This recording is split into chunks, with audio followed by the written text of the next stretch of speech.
Bonjour, ravi d'être avec vous ce dimanche dans Questions politiques, l'émission de politique du dimanche sur France Inter, diffusée sur France Info la télé et en partenariat avec le journal Le Monde. Une nouvelle ère, une innocence révolue. Ce sont les mots d'Emmanuel Macron mercredi lors d'une allocution, une adresse aux Français afin de préparer les esprits face à la menace russe, face au désengagement des États-Unis. Il faudra, dit le président, en substance, augmenter le budget de la défense. De nouvelles priorités, mais avec quel argent à gauche? On redoute les reculs sociaux. Une gauche en ordre dispersé quant aux solutions. Se servir des avoirs russes gelés en Europe pour aider l'Ukraine. Les socialistes et les écologistes disent oui, c'est non, répondent les insoumis, sur la même ligne étonnamment que le gouvernement. La France insoumise, pour qui la séquence donne raison à sa lointaine détestation de l'atlantisme. Mais quand Washington et Moscou s'alignent, à qui tendre la main? Comment être puissant? Pour y répondre, Manon Aubry, eurodéputée insoumise, est notre invitée dans Questions politiques, en direct et jusqu'à 13h. Questions politiques. Élodie Forêt sur France Inter. Bonjour Manon Aubry. Bonjour, bonjour à toutes en plateau. Et merci beaucoup d'être avec nous. Bonjour Nathalie Saint-Cric de France Télévisions et Françoise Fressos du journal Le Monde. Bonjour. Et d'abord, les images, les photos qui vous ont marqué cette semaine comme d'habitude. Manon Aubry, vous avez choisi une photo de la manifestation hier pour la journée des droits des femmes. Des dizaines de milliers de personnes à Paris, 250 000 en France. Oui, c'était une manifestation dans laquelle j'étais présente. C'était une immense manifestation, honnêtement, de mémoire, la plus importante à laquelle j'ai participé un 8 mars. C'était une manifestation qui était festive, qui était joyeuse, qui était revendicative pour l'égalité salariale, contre les violences sexistes et sexuelles, pour défendre le droit à l'avortement. Et je pense que c'était une manifestation qui avait une tonalité un petit peu particulière cette année face à l'offensive, ce qu'on pourrait appeler un backlash réactionnaire de la part de l'extrême droite, dont on sait qu'à chaque fois qu'ils arrivent au pouvoir, et on le voit encore malheureusement avec Donald Trump, une des premières choses qu'ils font, c'est de s'attaquer aux droits des femmes. Et je pense que la réaction hier dans la rue, qui était jeune, honnêtement, ça fait du bien dans ces temps pour tous ceux qui ont participé à cette manifestation. Ça donne de l'espoir et je pense que c'est une première pierre posée dans la riposte à l'offensive d'extrême droite et réactionnaire. Il y a une deuxième étape qui est posée, je pense, le 22 mars prochain, une grande mobilisation à laquelle appelle la France Insoumise, mais aussi d'autres organisations, contre l'offensive d'extrême droite réactionnaire. Et j'espère qu'elle sera la plus large, la plus massive possible, et encore plus massive que celle d'hier, qui nous a fait beaucoup de bien. Françoise Fressos, votre image à vous, c'est Emmanuel Macron mercredi lors de son allocution. Oui, parce que je pense que cette photo, cette intervention, ça marque vraiment un changement, un basculement dans un nouvel ordre mondial. Qu'est-ce qu'a acté le président de la République devant 15 millions de téléspectateurs? Ça veut dire qu'il y avait quand même de l'attente, de la compréhension. Il pointe l'existence d'une vraie menace, une menace russe sur l'Ukraine, mais aussi sur le continent européen. Il parle des États-Unis comme un allié, mais un allié incertain, dont il faut essayer de se passer. Et il parle aussi d'un nouvel ordre mondial beaucoup plus brutal, où ni la paix, ni la prospérité ne sont garanties. Et il en conclut qu'il faudra des réformes, des choix, du courage, qu'il faudra des décisions sans précédent. Comment a été reçu le message ? Sur la gravité du moment, je pense que les Français l'ont parfaitement compris. Tous les sondages montrent qu'ils sont très inquiets, qu'ils ont considéré que les États-Unis, ils sont très critiques vis-à-vis de Trump et ils considèrent que les États-Unis ne sont plus des alliés sur lesquels on peut compter. Après, sur quelles leçons en tirer pour la France? C'est tout le problème qui se pose aujourd'hui, parce qu'on sait qu'on a un problème d'endettement et qui fait qu'on est obligé de revoir comme l'efficacité des dépenses publiques. On doit en même temps s'endetter pour des bonnes dépenses sur l'écologie, sur la défense, sur l'industrie européenne. Donc comment combiner tout ça? Est-ce qu'il y a un chemin national qui peut se dégager? Le président de la République en appelle au patriotisme, mais pour le moment, on ne voit pas exactement comment peut émerger ce chemin. Je pense que c'est l'enjeu des prochaines semaines. Et on va longuement y revenir dans cette émission, évidemment, avec notre invité. D'abord, on prolonge. Vous, Nathalie, vous avez choisi une photo de Vladimir Poutine. Je vais faire très rapide, parce que je vais faire juste allusion au retour de l'histoire et du tragique. Alors, je ne vais pas le faire au sens profond du terme, mais en revenant sur les termes utilisés. On a eu droit, si j'ose dire, à des allusions à Munich. On a eu le droit à des allusions aux accords de Munich, c'est-à-dire en gros à l'abandon de nos partenaires devant Hitler. On a eu droit à Yalta, qui était le partage du monde. Et puis, ce que j'ai trouvé assez comique, c'est que Poutine et Macron se balancent Napoléon. C'est-à-dire qu'en gros, Poutine parle de Napoléon, et puis parle surtout de la retraite de Russie, en nous laissant entendre que ça a bien commencé, mais mal terminé, surtout pour nous. Et puis, Emmanuel Macron répond, bien lui, qu'il considère que c'est plutôt Poutine qui est un envahisseur digne de Napoléon et que c'est lui qui a été l'agresseur. Bon, tout ça pour finir, sur le point que je trouve que les incarnations dans l'histoire reviennent. C'est-à-dire qu'il y a Poutine, il y a Trump, il y a un certain nombre de personnages. On se dit que c'était comme ça avant. On aurait pu espérer que ce soit les peuples et non pas parce que quelqu'un se trouve à cette place-là. Si on n'avait pas eu Trump, si on n'avait pas eu Poutine, on aurait pu avoir un cours de l'histoire différent. Si on n'avait pas eu Emmanuel Macron aussi peut-être. C'est donc assez étonnant, on fait toujours triste de voir que l'histoire est soumise à des grands hommes ou à des petits hommes ou à des hommes agressifs, et que c'est eux qui peuvent de temps en temps faire que l'histoire devient tragique ou devient positive pour les pays. Ce Conseil européen a décidé d'accélérer sur l'investissement en soutien à la défense européenne. Et cela en lien direct avec le contexte que je viens de rappeler. Et parce que l'analyse partagée par tous les États membres est en effet que la Russie, comme là aussi je le rappelais hier aux Françaises et aux Français, constitue dans la durée une menace existentielle pour l'ensemble des Européens et donc aussi pour la France. Alors qu'on vient d'entendre Emmanuel Macron, c'était jeudi à l'issue du sommet européen à Bruxelles où les 27 ont adopté le plan Réarmer l'Europe, une enveloppe de 800 milliards qui repose en large partie sur les États membres. Réarmer l'Europe donc face à la menace existentielle russe, dit cette semaine Emmanuel Macron. Ceux qui nient la menace russe se trompent, affirme aussi le ministre des Armées Sébastien Lecornu ce matin dans la tribune. Alors, première question Manon Aubry, est-ce que vous partagez, vous, ce constat d'une menace existentielle russe? Je pense qu'il faut être assez précis sur les termes. Il est évident que la Russie est une menace, d'abord immédiate pour l'Ukraine. Elle est une menace pour nos démocraties. On le voit assez régulièrement, malheureusement, avec des cyberattaques, des tentatives de déstabilisation de nos démocraties. Je pense qu'il faudra, y compris, s'en protéger pour les futures élections. Mais ce n'est pas, en tout cas à ce stade, une menace militaire direct. J'observe que Sébastien Lecornu, ce matin dans l'interview qu'il a donnée à la Tribune dimanche, dit lui-même qu'à ce stade, les renseignements généraux à l'échelon européen ne prévoient pas d'attaque directe de la Russie sur le territoire européen. Est-ce qu'il faut l'anticiper? Est-ce qu'il faut se protéger? Est-ce qu'il faut se coordonner? La réponse, elle est évidente, elle est oui. Mais je pense qu'il faut aussi raison garder pour ne pas agiter les peurs. Je vois bien que le président de la République, Emmanuel Macron, cette semaine, en intervenant, a préparé les esprits, en quelque sorte, à une économie de la guerre, au nom de laquelle il faudra faire des sacrifices. Il n'a pas parlé d'économie de la guerre, mais Sébastien Lecornu dit on essaye de garantir la paix pour éviter la guerre, mais ça passe par un réarmement. On va y revenir, mais c'est le mot existentiel. Excusez-moi, je reviens juste sur cette question-là. Si vous posez plusieurs questions à la fois, je vais avoir du mal, mais allez-y, je vous en prie. Peut-être juste là-dessus, c'est le mot de menace existentielle aujourd'hui qui vous trouvez qui est exagéré, peut-être, c'est ça? Je vous l'ai dit, la Russie est une menace, de manière évidente. Ce n'est pas une menace militaire directe aux portes de la France. Est-ce que pour autant, il ne faut pas s'y préparer? La réponse est oui. Mais après, je reviens à votre intervention. Pour moi, si, clairement, le président de la République a préparé les esprits à une économie de la guerre. Quand il dit qu'il va falloir faire des efforts, quand il refuse d'un côté d'aller chercher l'argent là où il est, dans la poche des plus riches, des entreprises qui font des super profits. Mais c'est sur l'analyse du moment. Mais quand il demande aux Françaises et aux Français de faire des efforts, ça veut dire derrière des sacrifices. Moi, je pose la question aujourd'hui à votre antenne. S'il refuse davantage de recettes et qu'il va falloir plus de dépenses en matière militaire, alors où va-t-il prendre l'argent? Est-ce qu'il va demander aux Françaises et aux Français de travailler jusqu'à 70 ans? Est-ce qu'il va prendre l'argent dans les hôpitaux, dans les écoles? C'est une vraie question qui est posée. Et moi, je refuse qu'on demande aux Français de faire des sacrifices. On va vraiment revenir sur cette partie financière, mais déjà, peut-être on va être sur le constat géopolitique. Vous reconnaissez qu'il y a une certaine forme d'inquiétude et de danger. Qu'est-ce que vous préconisez? Est-ce que vous considérez qu'il y a dans l'essence même de l'attitude de Vladimir Poutine quelque chose d'un colonisateur, d'un impérialiste qui, depuis très longtemps, se fiche éperdument des accords, comme ils sont évoqués à Minsk, et continue à vouloir retrouver sa grande Russie en allant et en tablant sur la faiblesse des démocraties?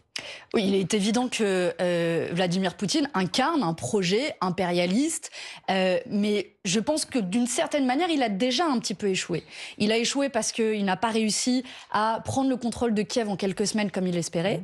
Il n'a pas réussi à convertir les États baltes et les États de l'Est de l'Europe dans son escarcelle. Et finalement, il y a eu une certaine mobilisation en défense de l'Ukraine, à la fois d'un point de vue logistique, d'un point de vue financier. Maintenant, qu'est-ce que je préconise? Parce que c'est ça votre question. Là, vous approuvez ce qui a été fait depuis le début de... C'est là où j'en arrive à ce qui a manqué, à mon sens, qui aurait pu éviter qu'on en arrive à 3 ans de guerre et 1 million de morts, c'est la diplomatie. Pour mettre fin à une guerre, on ne connaît pas d'autre solution. Et vous avez soit un écrasement militaire total, et je ne souhaite pas que l'Ukraine soit écrasée. L'autre solution, c'est la solution diplomatique. J'observe que le président de la République, peu à peu, s'y résout, mais qu'il a mis très longtemps à s'y résoudre. Il a commencé avant le déclenchement de la guerre. Il le fait à un moment où l'Ukraine, par ailleurs, est dans une position militaire relativement faible. Moi, ce que je regrette, y compris en tant que députée européenne, c'est qu'il n'y ait pas eu d'initiative diplomatique de la part de l'Union européenne ces dernières années, à tel point que celui qui prend une initiative diplomatique, c'est Donald Trump, qu'il veut faire la paix, on le sait, aux conditions de Vladimir Poutine, que tout ce qui l'intéresse, d'ailleurs, c'est pas la paix, c'est l'exploitation des ressources naturelles en Ukraine. Et je regrette que l'Union européenne n'ait pas joué le rôle qu'on aurait pu espérer. Ça aurait pu être un moment aussi fondateur pour l'Union européenne. Et la France n'a pas non plus pris le leadership. Certes, Emmanuel Macron a organisé quelques sommets qui ne sont conclus par rien et par aucune initiative. Et je pense que l'heure est à la diplomatie plus que jamais pour obtenir un accord de paix. Je reprends ce que disait Nathalie. Est-ce qu'on peut faire de la diplomatie avec un pays, la Russie, qui, dans le passé, n'a pas respecté les accords? Vous savez, ça a toujours été pareil. Il avance. Et on le laisse avancer en disant on a réussi, il avance pas plus. Et puis 3 ans plus tard, il réavance. Vous faites toujours de la diplomatie avec vos opposants. Mais il faut être deux, attendez, Minsk. Vous avez raison. C'est pour ça que quand on parle d'un accord de paix, c'est pas un accord de paix juste un petit bout de papier. C'est un accord de paix avec des garanties de sécurité mutuelles. Des forces sur le terrain. Il faut qu'elles soient discutées par l'Ukraine et par la Russie, par les deux parties prenantes. Je pense que l'Union européenne doit être impliquée, qu'il ne faut pas exclure une force de maintien de la paix sous l'égide des Nations Unies pour garantir cet accord de paix. Il y a différents outils pour garantir cet accord de paix, pour maintenir la pression sur la Russie. Allons jusqu'au bout. Est-ce qu'on peut avoir une garantie des accords de paix sans la présence des États-Unis encore dans cette période-là? Est-ce que c'est pas là-dessus qu'il faut peser dans les négociations internationales? C'est une bonne question. Je pense qu'il serait possible et envisageable de le faire dans le cadre des Nations Unies sans les États-Unis. Ce serait souhaitable et préférable qu'il y ait une diversité d'États qui soient représentés dans cette force de maintien de la paix. Ça garantit sa pluralité, le fait que ça ne repose pas sur un seul État. Ou imaginez si ça reposait sur un seul État, tel qu'il soit, que ce soit les États-Unis, la France ou un autre. S'il y a un changement de majorité politique et que cet État décide de se retirer, alors notre force de maintien de la paix est dépouillée. Mais de nouveau, pour qu'il y ait une force de maintien de la paix, il ne faut pas mettre la charrue avant les bœufs, il faut d'abord qu'il y ait un accord de paix. Et je me souviens que quand on parlait de la nécessité de mettre en scène la diplomatie, d'obtenir un accord de paix, on se moquait de nous il y a 6 mois, 1 an, 2 ans, quand je venais à votre antenne, y compris pendant la campagne des élections européennes.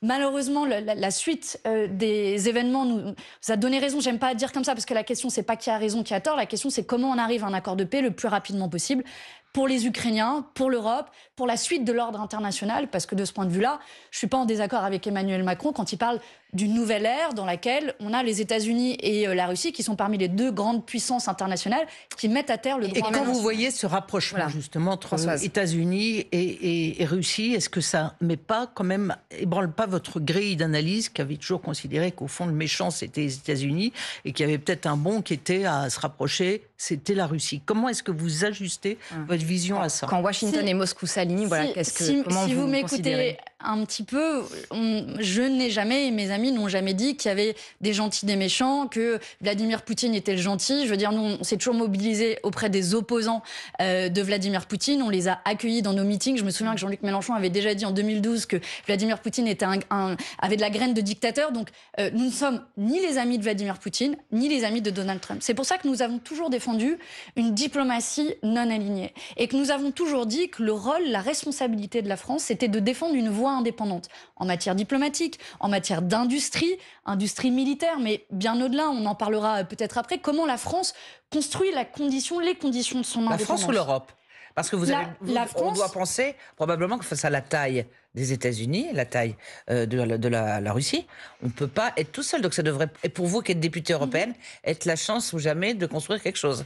La France a un rôle singulier, vous le savez comme moi, puisqu'elle a la puissance nucléaire et donc elle a un rôle historique. C'est par ailleurs la première armée de l'Union européenne, donc elle a un rôle singulier. Pour autant, je ne suis pas opposée à des coopérations européennes, notamment en matière d'industrie militaire.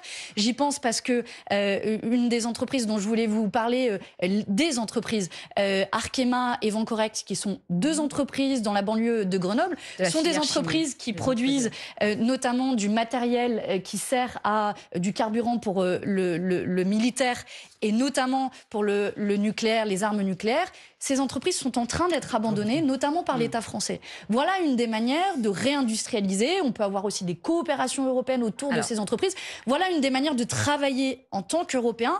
Mais je pense qu'en toute hypothèse, la France doit maintenir les conditions de son indépendance, y compris parce qu'on ne sait pas quel va être l'avenir de l'Union européenne, au vu du nombre d'États qui basculent à l'extrême droite. C'est vrai pour la Hongrie. J'entends bien. Et du coup, ça veut dire, si je prolonge, que pour vous, une Europe de la défense, c'est quelque chose de chimérique aujourd'hui ? Le problème de l'Europe de la défense, il est double. Le premier problème, c'est tel qu'il a été construit dès sa naissance. Et cette Europe de la défense était inscrite dans les pas de l'OTAN, dont on voit bien aujourd'hui l'impasse. L'OTAN qui est dirigée par les États-Unis, dont l'objectif est d'offrir un débouché à l'industrie militaire américaine.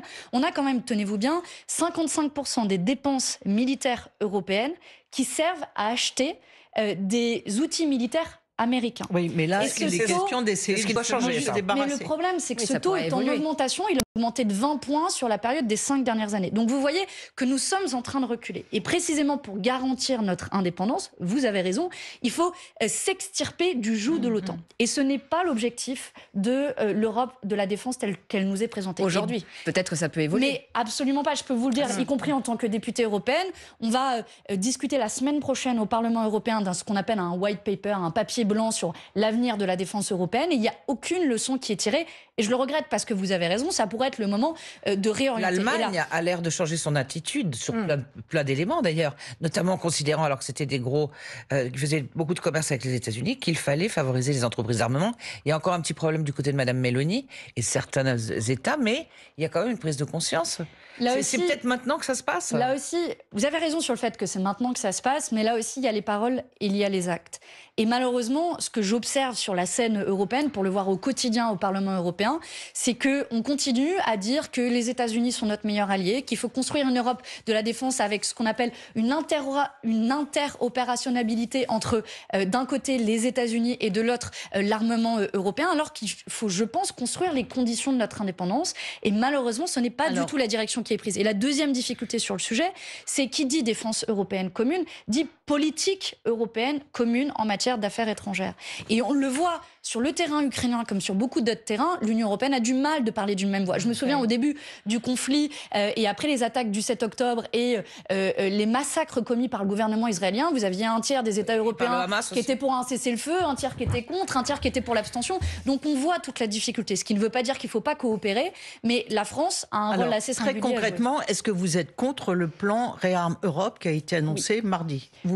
Concrètement, je suis contre. Il y a plusieurs problèmes. D'ailleurs, c'est intéressant, vous me posez la question, est-ce que je vais voter contre ? Voilà. Est-ce que vous savez que le Parlement européen ne sera pas saisi de cette question ? Alors, c'est là-dessus que je voulais vous interroger aussi, du traité de quel est le rôle du Parlement européen c'est tout le problème mondial ? Je pense que le pire, en temps de conflit, j'ose pas parler de guerre parce que je considère que nous ne sommes pas en guerre, le pire, ce serait de se passer de la démocratie. Et la tendance, dans ces périodes-là, c'est de mettre de côté les institutions démocratiques, à savoir le Parlement européen. Nous sommes quand même élus démocratiquement, au suffrage universel direct. Il y a en plus pas longtemps de cela, il y a un peu plus de 6 mois.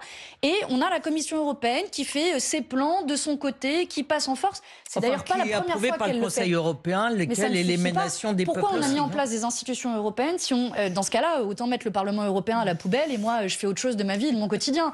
Donc il y a un problème démocratique, c'est le premier problème. Ensuite, sur le plan qui a été annoncé par la Commission européenne, il y a plusieurs problèmes. D'abord, quand on parle de 800 milliards d'euros, vous l'avez très bien dit dans votre introduction, ce sont 650 milliards d'euros d'augmentation de la contribution des États. Donc concrètement, la France va devoir donner plus d'argent. Pourquoi pas, mais dans quel objectif et 2, au détriment de quel autre financement? Parce que c'est toujours la même chose au niveau européen. Il y a de la flexibilité budgétaire quand il s'agit de dépenses militaires, mais pas quand il s'agit de nos services publics. Et donc, il y a de l'argent frais, sonnant et trébuchant pour nos chars d'assaut, mais pas pour nos hôpitaux. Donc, il y a quand même un problème, à mon sens. Nous, on a été très flexibles, là, les Français. On est parmi ceux qui ont le plus gros déficit. Mais c'est pas vrai, parce qu'on a été rappelé à l'ordre à cause des nouvelles règles budgétaires. Et ça ne vous a pas échappé que le dernier budget qui a été passé par 49.3 en France, qui est le budget le plus austéritaire de l'histoire de la France, il a été fait notamment pour satisfaire les nouveaux critères européens, les fameux 3% de déficit. Non, il a été Donc, fait pour on est capable de faire éviter 60 qu'on ait une milliards. charge de la dette trop lourde. Non, mais vous savez comme moi... Avec des taux d'intérêt qui sont en train d'augmenter. Derrière, avec des sacrifices immenses pour nos hôpitaux, pour nos écoles, pour notre protection sociale. Et donc, c'est un vrai sujet. Et j'observe que la Commission européenne ne traite pas de la même manière les dépenses militaires et les dépenses sociales, et je le regrette. On va essayer d'avancer un tout petit peu. Pour faire des dépenses militaires, c'est aussi pour sauver des gens et éviter qu'il y ait des morts en Ukraine. Vous avez raison, Nathalie Sinquet. C'est pour ça que moi, ce que je pose, c'est une économie des besoins. Quels sont nos besoins? Quels sont nos objectifs militaires? Quels sont nos besoins en matière sociale, en matière écologique? Parce que l'écologie passe au 50e rang, alors qu'on est quand même face à un dérèglement climatique qui aura des conséquences dramatiques pour notre société. Et donc, à partir de nos besoins, on met des financements. Un sujet très concret, justement, dont les parlementaires européens vont débattre la semaine prochaine, ce sont les avoirs russes. 209 milliards d'argent qui sont gelés en Europe, donc ces avoirs russes. Écoutez, Raphaël Glucksmann, il est eurodéputé Place Publique. Il était cette semaine sur France Inter et il prend position sur la question. Il y a 209 milliards d'avoirs publics russes actuellement gelés en Europe et que nous pouvons les saisir et les affecter à l'aide à l'Ukraine pour remplacer le vide américain, de manière extrêmement rapide sans que cela coûte 1 euro. Alors, pour être bien clair, pour ceux qui nous écoutent, aujourd'hui, on se sert des intérêts des avoirs russes. D'ailleurs, c'est le plan annoncé par Sébastien Lecornu ce matin. Une nouvelle enveloppe de 195 millions d'euros d'aide militaire à l'Ukraine seront financés avec ces intérêts. Mais effectivement, est-ce qu'on ne pourrait pas aller beaucoup plus loin et se servir de tous ces avoirs? Vous, à la France Insoumise, vous dites non et j'aimerais comprendre pourquoi. D'abord, vous avez eu raison de préciser qu'il y a plusieurs choses dont on parle. Il y a au moins 3 choses. La première, c'est la question du gel des avoirs. Nous y sommes favorables. Et d'ailleurs, pourrait se poser la question d'étendre le périmètre de ce gel des avoirs pour aller jusqu'aux oligarques qui possèdent 10 millions d'euros d'avoirs. On passerait de 2400 oligarques concernés à plus de 20 000. Donc, ce serait une des manières d'étendre le périmètre et le volume des intérêts, donc l'aide qu'on peut donner à l'Ukraine. Après, s'agissant de la saisie, donc la confiscation, de manière concrète, il y a à la fois les avoirs des oligarques et les avoirs détenus par la Banque centrale de Russie. Donc ce sont 2 choses différentes. Je comprends que le débat se pose, mais je pense que c'est une fausse bonne idée pour plusieurs raisons. La première, c'est que la saisie, la confiscation des avoirs, c'est considéré comme une étape dans la guerre, un acte de guerre, ce qui voudrait dire que concrètement, nous entrerions en guerre avec la Russie. Il serait préférable, si tel était le cas, que ce soit l'Ukraine qui le fasse, puisque c'est eux qui sont en guerre directe. Première difficulté. Deuxième difficulté, qui est une difficulté en droit international. Le Canada s'est d'ailleurs déjà posé la question de comment on fait pour que ce soit concrètement possible, pour qu'à la fois il n'y ait pas de mesures de rétorsion de la part de la Russie, mais surtout qu'il n'y ait pas de contestation en droit international où à la fin vous retrouvez à repayer. Vous êtes sur la même position qu'Emmanuel Macron. Il se trouve que quand Emmanuel Macron dit des choses qui sont sensées et pragmatiques, et là je pense que c'est le cas, il faut le dire. Et puis, vu que la Russie est agresseur, est-ce qu'il n'y a pas justement des contreparties proportionnelles qui peuvent être autorisées par le droit international? C'est à peu près ce que dit Raphaël Glucksmann. Mais il y a des contreparties. Vous savez, l'Union européenne a décidé de 16 paquets de sanctions différents à l'égard de la Russie. Pour être tout à fait transparente avec vous, je les ai tous votés. Donc je n'ai pas de difficulté à prendre des sanctions, y compris des sanctions financières, même si en pratique c'est un peu plus compliqué que cela, parce que par exemple on se heurte à l'opacité de la détention, notamment pour les avoirs des oligarques qui sont situés pour bonne partie dans les paradis fiscaux. Donc ça nous amène sur la bataille nécessaire que moi je mène contre l'évasion fiscale et l'opacité. Donald Trump qui s'attaque par exemple au registre de bénéficiaires effectifs. Mais pour revenir à ce que vous disiez sur Emmanuel Macron, là où j'ai un désaccord avec lui, et peut-être à mon sens il y a une hypocrisie de la part du gouvernement et d'Emmanuel Macron, c'est que en réalité, la France participe à l'effort de guerre russe. La France donne de l'argent à l'effort de guerre en important près de 3 milliards d'euros de gaz naturel liquéfié, de GNL, de la part de la Russie. La France est le premier importateur européen. Elle a augmenté son volume d'importation de 80% l'an dernier. C'est 3 milliards d'euros qui vont directement dans les poches de Poutine pour financer sa guerre. Donc avant de se poser la question de la confiscation des avoirs, dont vous voyez bien qu'elle est incertaine, qu'elle prend du temps, qu'elle est insécurisée juridiquement... C'est un bon sujet, mais comment on s'en passe du GNL concrètement? C'est-à-dire qu'on en prend plus ailleurs? Est-ce qu'on en achète davantage au Qatar? Est-ce qu'on en invente... Enfin, voilà, qu'est-ce qu'on fait? Il se trouve que la France est assez peu dépendante du GNL. En l'occurrence, une partie en plus du GNL qu'on achète, c'est pour le revendre au reste de l'Union européenne. Ouais. Donc s'agissant de la France, on n'est pas extrêmement dépendant. Ça pose la question aussi... de la nécessaire transition écologique. Et donc, d'où la nécessité, je le disais un peu plus tôt, de ne pas sacrifier nos investissements en matière écologique. Ça pose la question de la diversification de nos approvisionnements avec d'autres États. Et je pense notamment à l'Algérie, État avec lequel l'État français fait monter le niveau de tension. Donc, je suis pas sûre que ce soit le meilleur. Ça ne se passe pas très bien en ce moment. Je suis pas sûre que ce soit la meilleure chose dans le contexte. Mais toujours est-il que la France participe directement au financement de la guerre de Vladimir Poutine. Et ça, je ne suis pas d'accord. Et je pense que c'est très efficace de couper les robinets à Vladimir Poutine. Mais est-ce que le fond du sujet, quand vous dites qu'il faut quand même l'option de la paix, il faut faire attention et il ne faut pas s'en prendre aux avoirs russes, est-ce que ce n'est pas au fond l'idée que vous n'avez pas envie qu'on monte d'un cran et que, voilà, il faut ménager la Russie quoi qu'il arrive? Mais vous savez, je vous mets... au défi de trouver la moindre parole complaisante que j'ai pu tenir à l'égard de la Russie. De fond. Mais en fait, c'est pas un jeu auquel on est en train de se livrer. C'est la paix et l'ordre international qui est en question. Donc, oui, je ne joue pas, et mon objectif n'est pas l'escalade des tensions avec un État qui possède l'arme nucléaire, en l'occurrence la Russie. Mon objectif, et je pense que ça devrait être notre objectif collectif, c'est de trouver le chemin de la paix. Il est ténu, il est difficile, j'en ai conscience. Je ne viens pas vous dire que ça se fait d'un claquement de doigts. Je viens juste vous dire ici qu'il faut mettre toute notre énergie à ce service plutôt qu'à monter le niveau et l'escalade diplomatique dont nul ne sait quelle pourrait être l'issue. Et là, il y aurait de quoi nourrir des inquiétudes légitimes. Nathalie. Imaginons, je vous écoute et j'ai entendu Marine Le Pen, j'ai entendu M. Saint-Toul à l'Assemblée et j'ai entendu d'autres représentants du Rassemblement national. Je suis inquiète, je pense qu'il faut réagir. En quoi je fais la différence entre votre position et celle du RN? Puisque globalement, quand on écoute le bloc central... Enfin, quand j'ai écouté à l'Assemblée, on avait l'impression qu'il y avait, entre les socialistes, les LR et le groupe Renaissance, en gros, des positions un peu similaires. À la marge, ça se joue. Madame Saint-Cric, c'est pas une attaque, c'est juste que vous me donnez trois éléments. Avec beaucoup de calme, mais avec beaucoup de fermeté. J'en ai marre. Marre des assimulations que vous faites à tour d'antenne, où vous tentez de tirer un signe égal entre la France insoumise et le Rassemblement national. Le Rassemblement national n'a pas voté les sanctions à l'égard de Vladimir Poutine. Je les ai votées. Le Rassemblement national n'a pas condamné l'invasion de Vladimir Poutine et de la Russie en Ukraine. Nous l'avons fait. Le Rassemblement national n'est pas en faveur du gel des avoirs russes.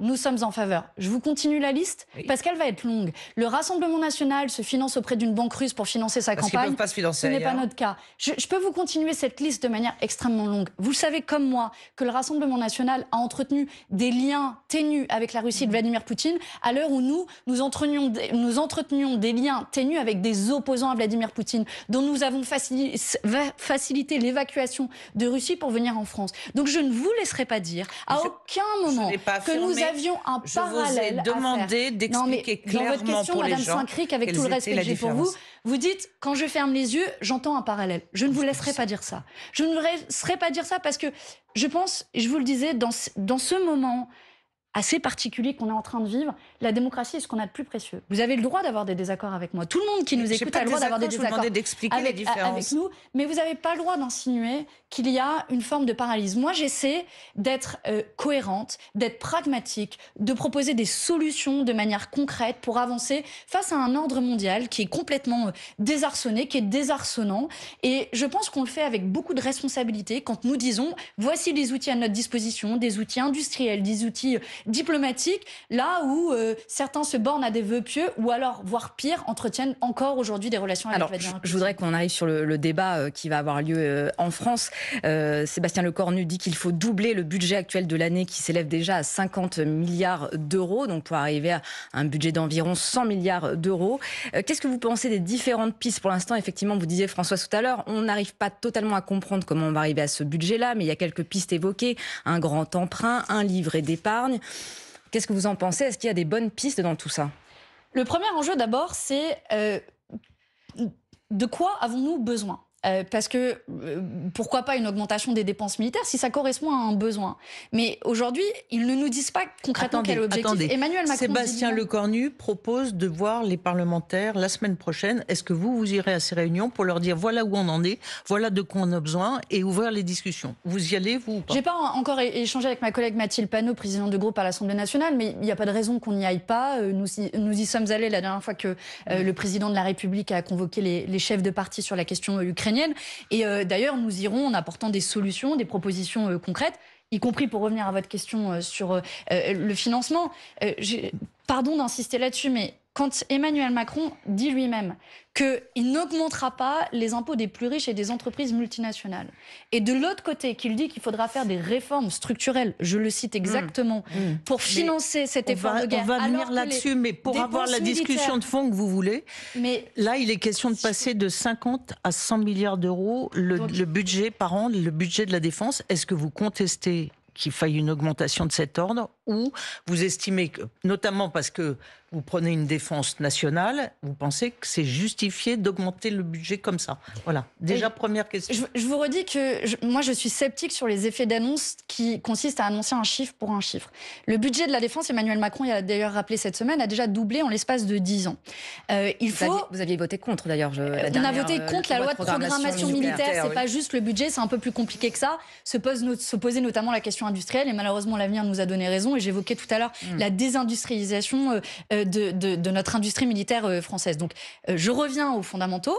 Quels sont nos besoins? Si nous avons des besoins de financement supplémentaires, il faut les étudier, et auquel cas, il faut mettre des pistes de financement en face. Mais je le dis, j'insiste là-dessus, je refuse que ce soit nos services publics, notre système de protection sociale, en tout cas, nos retraites, nos hôpitaux, nos écoles, qui soient sacrifiés sur l'autel de la guerre. Si je comprends bien, c'est pas un nom d'office, en tout cas, à cette augmentation. D'accord, mais tout dépend du financement. Je demande à ce qu'on construise une économie des besoins. Ça vaut pour les dépenses militaires, ça vaut pour les dépenses écologiques, ça vaut pour les dépenses sociales. Voilà ce que je demande. Ce qui fait que, oui, c'est vrai, on sort un peu des effets d'annonce, de dire 100 milliards pour 100 milliards. Je refuse qu'on dépense 100 milliards d'euros parce que les États-Unis nous demandent d'augmenter notre part de PIB consacrée aux dépenses militaires à 3%, voire arriver jusqu'à 5%. Je veux dire, et après, ce sera quoi, 10%, comme le fait la Russie? Vous voyez très bien que dans cette course à l'armement, la Russie sera toujours devant nous. Pour autant, il faut garantir notre sécurité et notre défense.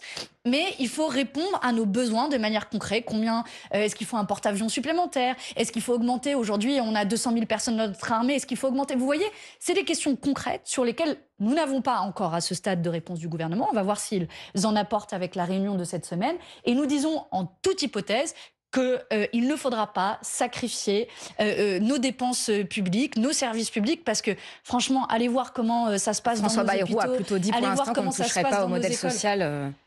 J'ai de quoi être inquiète. Vous avez le président du MEDEF qui s'est engouffré dans la brèche et qui a dit peut-être qu'on pourrait travailler jusqu'à 70 ans comme le fait le Danemark. Vous avez en face des syndicats qui disent le contraire, donc il faut peut-être faire aussi confiance au malheureusement, les syndicats, ils avaient tous dit le contraire sur la réforme des retraites et on leur a roulé dessus, on leur a imposé une réforme. Donc oui, pardon, j'ai de quoi être inquiète. Donc c'est pour ça que je me sers de votre antenne pour dire que quoi qu'il arrive, il ne faudra pas sacrifier nos dépenses sociales. Et tout le monde constate bien qu'entre le déremboursement des médicaments, nos bambins qui sont encore plus nombreux à l'école, dans les crèches, etc. Parce qu'au fond, quand vous voyez les financements qui peuvent être mis en face du développement de la défense, il y a effectivement l'appel à l'épargne et de l'endettement supplémentaire. Ça peut être un grand emprunt national et tout. Et puis, il y a la dette qu'on a déjà, le stock de dette qu'on a déjà, qui était en cours d'essayer de la minorer parce qu'on a un problème de remboursement de charges. Est-ce qu'il n'y a pas aujourd'hui la possibilité pour la représentation nationale de passer en revue, non pas faire de lâche, mais voir qu'est-ce qui est efficace, qu'est-ce qui l'est pas. Ça, c'est impossible pour vous. Ça, en général, c'est ce qu'on fait dans l'exercice budgétaire. C'est à ça que servent les débats parlementaires dans le budget. Et ça ne vous a pas échappé que le dernier budget a été adopté par 49.3, c'est-à-dire qu'on s'est passé de ce débat parlementaire. Donc moi, je demande que ça, à ce qu'on ait un débat parlementaire. Mais là, il y a toute une révision des politiques publiques. Organisé à Bercy, est-ce que vous y allez? Est-ce que vous participez à sans avoir à arriver jusqu'à un endettement supplémentaire? Vous voyez, moi je ne propose même pas ça. Je vous donne plusieurs exemples. Il a été annoncé cette semaine un nouveau record de dividendes versés aux actionnaires du CAC 40. C'est 98 milliards d'euros qui sont versés. Je vous propose une simple chose, une taxe de 10% sur ces dividendes. Ça rapporte 10 milliards d'euros. Voilà 10 milliards d'euros qui pourraient servir à financer les besoins de la nation. De la même manière, en première lecture a été adoptée à l'Assemblée nationale ce qu'on appelle la taxe Zuckman. Une taxe qui a été proposée par nos collègues écologistes et votée par l'ensemble du nouveau Front populaire, qui consiste à taxer l'ensemble des millionnaires de notre pays qui possèdent plusieurs dizaines de millions d'euros et qui pourraient rapporter jusqu'à 25 milliards d'euros. Voilà des exemples très concret, sans dépouiller nos services publics, sans mettre à contribution ceux qui nous écoutent, sauf si Bernard Arnault nous écoutait dans ce cas-là, je le salue. Mais mis à part lui, on parle d'une poignée de quelques milliers de millionnaires. Qui peuvent partir dans les autres pays, donc ça marche si c'est... Non, mais ça marche si c'est un impôt européen, c'est là-dessus. L'impôt européen, moi je ne cesse de le proposer, et d'ailleurs je regrette que la Commission européenne le refuse, et c'est un des enjeux, si vous voulez avoir un financement européen, c'est d'avoir des ressources propres en face, et je constate que à chaque fois que je le propose, c'est refusé par la Commission européenne, première chose. Et deuxième chose, sur l'exil fiscal, on a déjà eu l'occasion d'y répondre, notamment avec Gabriel Zuckman, l'économiste lui-même, sur les mécanismes qui existent. Aujourd'hui, il y a ce qu'on appelle un échange automatique d'informations entre les différents États sous l'égide de l'OCDE, c'est-à-dire que même vous, si vous allez au Luxembourg, en Suisse ou que sais-je, l'administration fiscale est obligée de communiquer à la France les données sur votre patrimoine et vos revenus au Luxembourg ou ailleurs. Et donc, si l'envie vous en prend, sachez qu'on pourra vous retrouver et qu'on pourra vous taxer à la hauteur de l'impôt que vous devriez en France. Donc c'est un faux débat et c'est une fausse question. On a les outils désormais juridiques et économiques pour le faire. C'est une question de volonté politique, de choix politique. Et j'observe que le gouvernement préfère faire la poche des Françaises et des Français que des plus privilégiés. Je le regrette. On le comprend pour l'instant. Donc l'une de vos propositions, c'est de nouveau de taxer les plus riches pour financer cette dépense. Il y a une autre question dans le débat qui rejoint évidemment le sujet de l'Europe de la défense, c'est la dissuasion nucléaire. Doit-on la mettre au service de la production de toute l'Union européenne? C'est une ineptie, dit Jean-Luc Mélenchon. Là aussi, encore une fois, pourquoi c'est une telle ineptie, à votre avis, de partager cette dissuasion? Écoutez, là aussi, je pense qu'il faut raison garder et être pragmatique. D'abord, se pose la question du cadre de décision. Je sais qu'Emmanuel Macron a dit pas question de la partager, mais vous avez vu que Donald Tusk, le Premier ministre polonais, a dit si on devait être protégé, il faut qu'on participe à la décision. Moi, je veux bien, on fait quoi? On fait un groupe WhatsApp, un doodle pour savoir qui veut participer à la dissuasion nucléaire et comment on décide. Ça, c'est la première chose. Et puis la deuxième chose, l'outil de dissuasion nucléaire, là aussi, c'est pas un jeu. C'est un outil très sérieux avec des conséquences extrêmement graves. Soit on considère que si demain la Pologne était attaquée, on serait prêt à ce que Paris soit vitrifié, donc à utiliser notre arme nucléaire avec tous les dangers que ça comporte, soit on ne l'utiliserait pas, et donc c'est la crédibilité de notre parole en matière de dissuasion nucléaire. La dissuasion, c'est quelque chose qui a fonctionné. Vous voyez bien, c'est pour ça que je me permets d'être pragmatique et de dire très concrètement comment ça se passerait. Pour autant, il y a dans les traités européens un principe de solidarité qui existe et que je ne remets pas en question. Et ça ne veut pas dire que si demain la Pologne était attaquée, qu'on ne lui viendrait pas en aide, qu'il n'y aurait pas un principe de solidarité.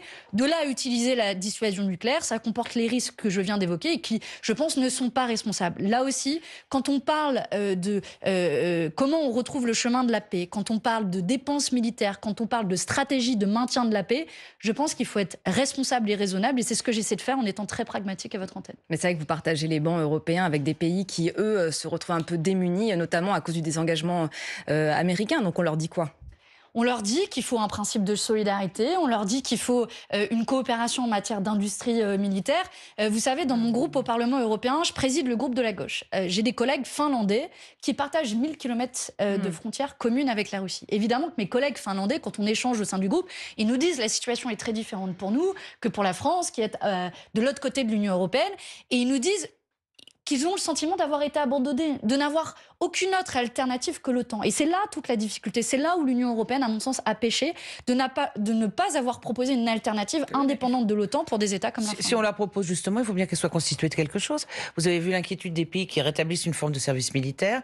Vous avez vu, donc il y a quelque chose qui n'est pas cohérent à dire le nucléaire... oh là là, et de dire on les a laissés sans offrir un produit de substitution au parapluie de l'OTAN. Faut bien qu'il y ait quelque chose qui existe. On a une autre puissance en face, et nous on fait quoi entre nous au milieu? Il faut bien que ça avance, et il faut bien être pragmatique puisque vous revendiquez de l'être. Les deux outils de ce pragmatisme-là, c'est à la fois des coopérations militaires, donc je ne les exclus pas. C'est pas la même chose que de mettre en question derrière notre outil de dissuasion nucléaire et de mettre en cause aussi sa crédibilité. Première chose. Et puis deuxième chose, ensuite, c'est d'utiliser les outils qui sont les nôtres, qui sont les outils de la diplomatie, là où l'Union européenne, j'ai eu le temps de vous l'exposer, a été aux abonnés absents ces dernières années, il ne s'est pas donné les moyens. Bien sûr. De même qu'on peut dire que la défense européenne, ça fait 25 ans que Macron le demande, que personne ne le fait, et qu'on en parle tous. C'est d'autant plus difficile aujourd'hui, à l'heure où vous avez un certain nombre d'États qui sont gouvernés par l'extrême droite. Je veux dire, quel est aujourd'hui notre point commun avec la Hongrie de Viktor Orban? Vous citez la Hongrie de Viktor Orban, il y a d'autres pays qui sont... Oui, et Giorgia Meloni en Italie, etc. Et donc, c'est pour ça que je ne sais pas si c'est mon côté gaulliste, mais finalement, en France, dans notre histoire, qu'on soit de gauche ou de droite, on a toujours défendu l'indépendance de la France comme un outil de protection, comme un outil de défense, qui ne veut pas dire qu'il n'y a pas un principe de solidarité de nouveau, mais qui garantit aujourd'hui notre sécurité. C'est le service militaire, vous pensez que c'est une idée baroque? Oui, franchement, ils ont tenté avec le service national universel, ils ont fini par l'abandonner. Je crois que c'est absolument pas leur Dernière question courte et dernière réponse courte, sur le débat à gauche, où vous avez des positions qui sont quand même assez éloignées de celles du Parti socialiste, est-ce que vous pensez qu'il y a encore une unité possible de la gauche, de l'électorat de gauche, sur ces questions-là, ou qu'on va vers des divergences très fortes? Écoutez, il y a ces questions-là qui sont importantes. Il y a aussi des questions plus générales de la stratégie de la gauche vis-à-vis du gouvernement. La plus grosse divergence, à mon sens, qu'on a eue, c'est pas tant celle-là avec le Parti socialiste, c'est bien davantage sur la question du budget. Le refus du Parti socialiste à voter la motion de censure qui a de facto maintenu le gouvernement Bayrou au pouvoir et qui de facto se traduit par une forme de soutien sans participation. Je le regrette parce que je crois que le nouveau Front populaire a représenté pour des millions de gens qui nous écoutent, je ne sais pas s'il y a des millions de gens qui écoutent France Inter, je le souhaite, un espoir immense. En juin dernier, une alternative à l'extrême droite dont on nous disait tous les matins qu'ils allaient gagner les élections législatives, un espoir immense de tourner la page d'Emmanuel Macron, un espoir immense de davantage de justice, d'égalité sociale. Enfin, comme il y a une majorité pour personne, c'est peut-être bien qu'il y a un gouvernement en ce moment. Mais oui, sauf que ça ne nous a pas échappé qu'il y avait quand même plus d'élus du nouveau Front populaire. Et moi, ce que je souhaite, c'est que cet espoir-là ne soit pas définitivement enterré. Donc il faudra le continuer avec tous ceux qui continuent de croire avec ce programme, dont le première ligne est très claire, rompre avec le programme, le projet d'Emmanuel Macron, et on va continuer à s'y employer dans les mois prochains. Et ça commence le 22 mars prochain à la mobilisation contre l'extrême droite. Merci beaucoup Manon Aubry. On accueille maintenant notre deuxième invité pour le livre de la semaine. France Inter. Question politique. Élodie Forêt. Et nous accueillons Frédéric Salabarou. Vous êtes avocat, ancien secrétaire général de l'Élysée sous Jacques Chirac, et vous coécrivez avec Éric Hazan Révolution par les territoires, une réponse française aux défis du monde, aux éditions de l'Observatoire. Bonjour. Bonjour. Alors, les défis du monde, c'est depuis quelques jours, on en parle là depuis le début de l'émission, ces cartes qui sont rebattues par le président américain Donald Trump. Un mot d'abord peut-être sur lui. Quel regard vous portez sur ce président américain, vous qui finalement dans ce livre, tout le début est consacré à une dénonciation forte de l'économisme, le fait de ramener toute chose humaine à une logique de marché? Est-ce qu'il en est finalement l'incarnation? Il en est même plus que l'incarnation, il en est la phase extrême. C'est-à-dire l'économisme, en deux mots, ça veut dire tout dans la vie, et pas seulement l'activité économique, peut se résumer à une logique de marché, à une évaluation coût-avantage. Donald Trump va plus loin, pour lui, tout est business. Et donc, on est dans cette phase extrême, et qui est une phase d'ailleurs extrêmement dangereuse, et qui fait basculer le monde, ça a été dit, dans une nouvelle ère. On en a terminé avec le modèle de l'après-guerre. On est rentré dans complètement autre chose aujourd'hui. Et c'est évidemment extrêmement préoccupant pour nous, parce que tout n'est pas business, et tout ça va conduire à des drames et à des échecs qui sont considérables. la politique a des règles, la géopolitique a des règles, le business a des règles. Si on mélange tout, on va vers des choses qui sont extrêmement dangereuses.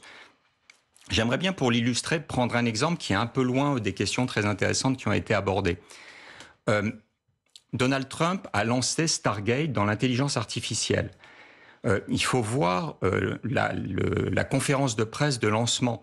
Les patrons américains qui se tournent vers Donald Trump dans une logique révérencieuse comme on n'en a jamais vu depuis Louis XIV, et qui disent on va mettre 500 millions de dollars, on va écraser tout.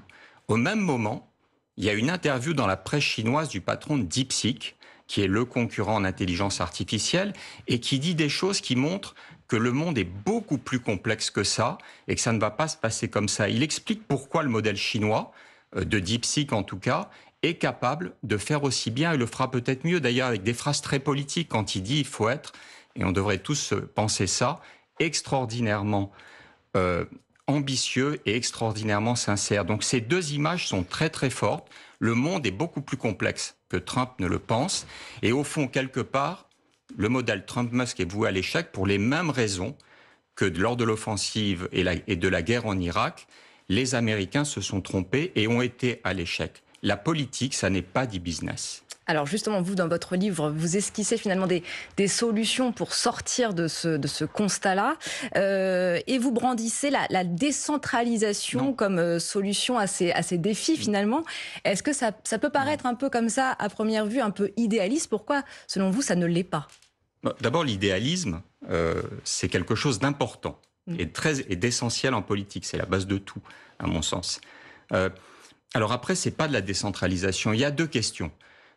Au-delà de tout ce qui a été dit et qui était très important, il y a deux crises profondes aujourd'hui. Il y a la paralysie des pouvoirs publics, les différents échelons, les territoires, le gouvernement, le président et l'Europe, puisque aujourd'hui, il y a 4 niveaux fondamentaux.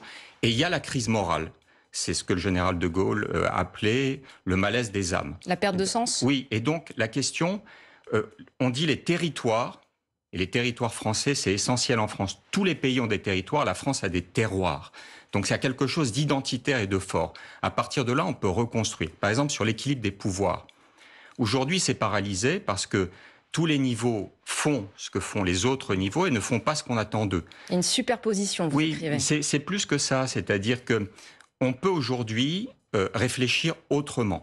Les territoires sont mûrs. C'est vrai que depuis la décentralisation de 82, il y a eu beaucoup de choses qui ont été faites pour assumer les services publics du quotidien, la santé, l'éducation, tout en restant égalitaire sur le territoire. Ça va permettre au gouvernement de pouvoir assumer son rôle, qui est un rôle en matière de sécurité, d'émigration, de mise en ordre des comptes, d'égalité sur le territoire, et au président aussi de jouer son rôle. Notre système est complètement thrombosé. Aujourd'hui, tout est appelé chez le président et tout le monde regarde vers le président pour le moindre problème. Ça ne peut pas fonctionner comme ça. Vous plaidez pour... Et ensuite, il y a aussi l'Europe, mais il faut en dire un mot. L'Europe, pour avoir cette idée que moi j'appelle les 4 chevaux de Banure, c'est-à-dire remettre en ordre les différents pouvoirs, elle n'est pas là pour produire de la norme. Elle est là pour répondre à des questions fondamentales, et notamment le défi de la puissance entre la Chine d'un côté, les États-Unis de l'autre, et nous. Alors peut-être une réaction. Derrière ça, il y a l'innovation. Peut-être une réaction, Manon Aubry. L'Europe n'est pas là pour produire de la norme.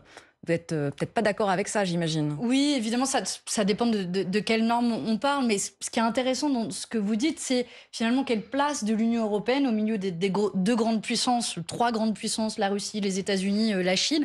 Et il y a un paradoxe immense dans la stratégie européenne, c'est que de plus en plus, on a construit notre économie pour la rendre dépendante des importations et des exportations. Dit autrement, et pour expliquer de manière très claire, de plus en plus en matière agricole ou en matière industrielle, on va importer des choses que l'on sait faire dans l'Union européenne et on va tourner notre économie davantage vers l'exportation. Ce qui fait que, au lieu de construire de se construire comme une puissance, on va devenir petit à petit dépendant des autres blocs, dépendant des autres économies, qui créent un phénomène d'interdépendance, sans compter le coût écologique de cela.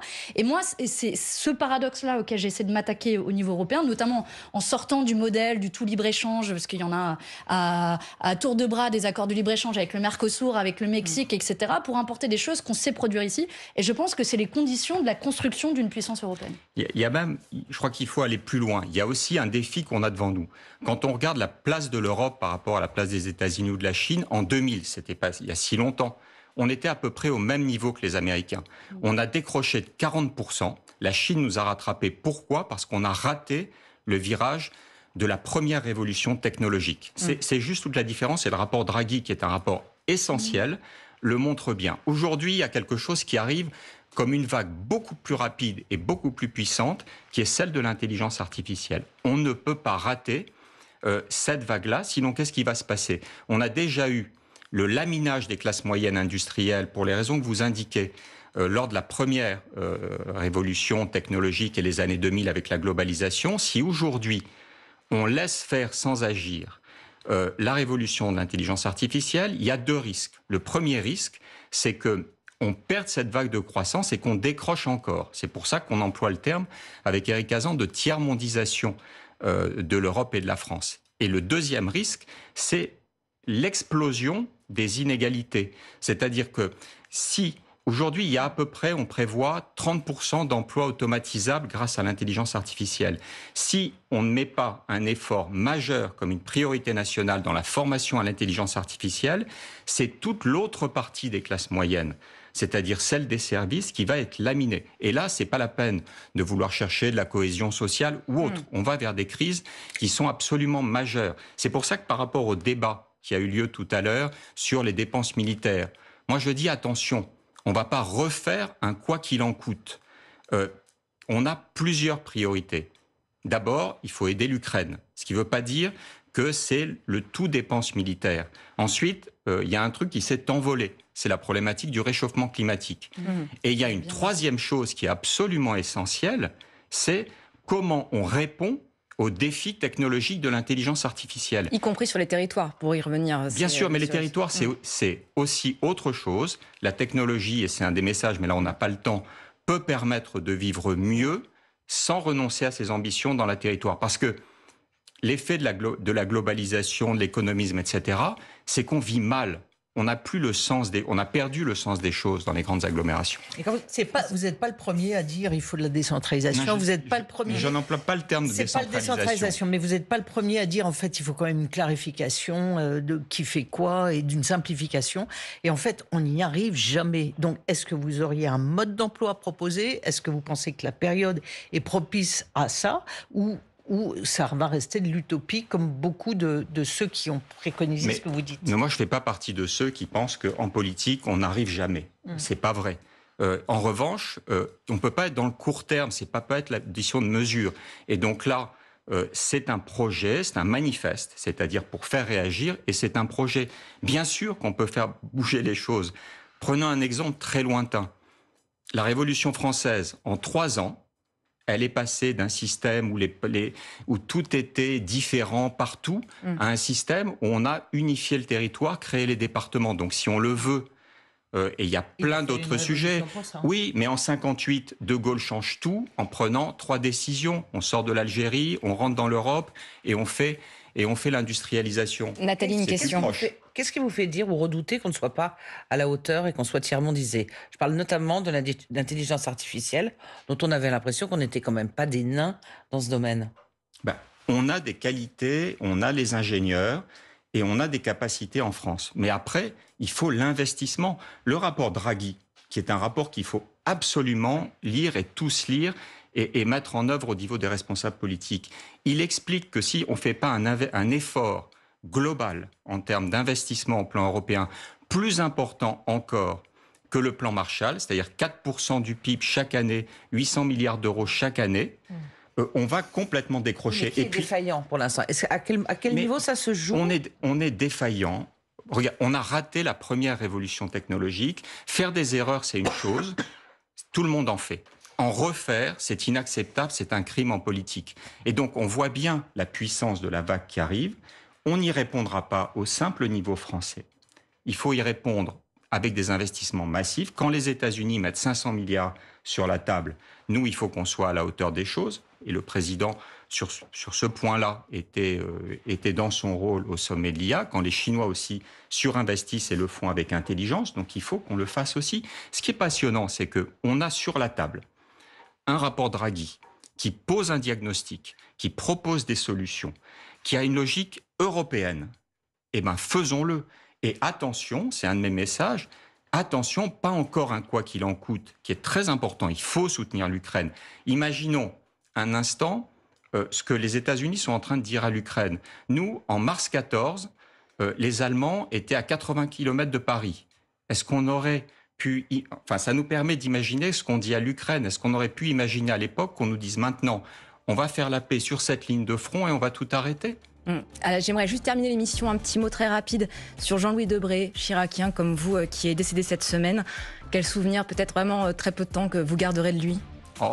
C'est Jean-Louis Debré, venant en tout cas au début, après que Chirac ait quitté l'Élysée, tous les dimanches, pour le voir avec humanité, respect et amour.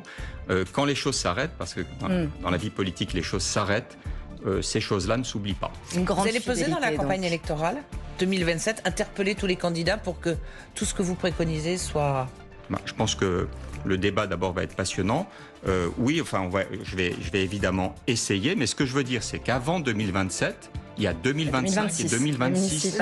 Et donc, c'est quand même ça l'essentiel. Merci beaucoup à nos invités, Manon Aubry et Frédéric Salabarou, co-auteur de Révolution par les territoires, une réponse française aux défis du monde. Merci à toute l'équipe de Questions Politiques. La semaine prochaine, Karine Bécard de retour aux manettes. D'ici là, très bon dimanche.